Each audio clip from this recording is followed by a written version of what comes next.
Welcome back to Learning Illustrator in a year, day 47. Let me show you how you can create these pie circles. So circles with an opening. We'll go back to the ellipse tool, and I've already shown you we have these nodes that you can use to transform it and even rotate it. But there's also this circle. And on other tools you can also use that for rotation, but not on circles. You can see how the cursor changes, and that's because this is the opening. So here you can define start and end point.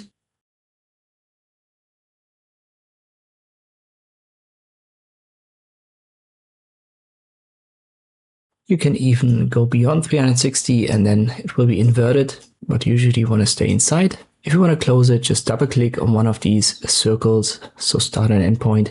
We also can adjust it numerically under transform, but we actually need the transform menu. And you can see here's a transform, and under properties there's a transform, but that doesn't contain a start and end point anymore. We specifically need the transform menu.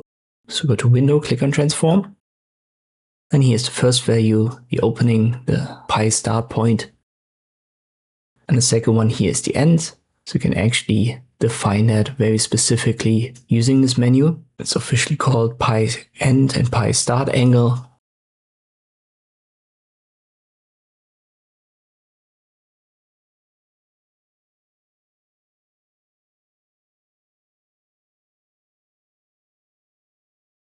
It goes from 0 to 360 and you can link it and then reposition it.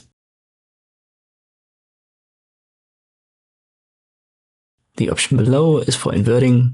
So here you can make the cutout the circle, or the circle have the cutout. Just click on this double arrow and then you're good. Once more, close it via a double click, and then you've got 0 degrees for each back and a closed circle.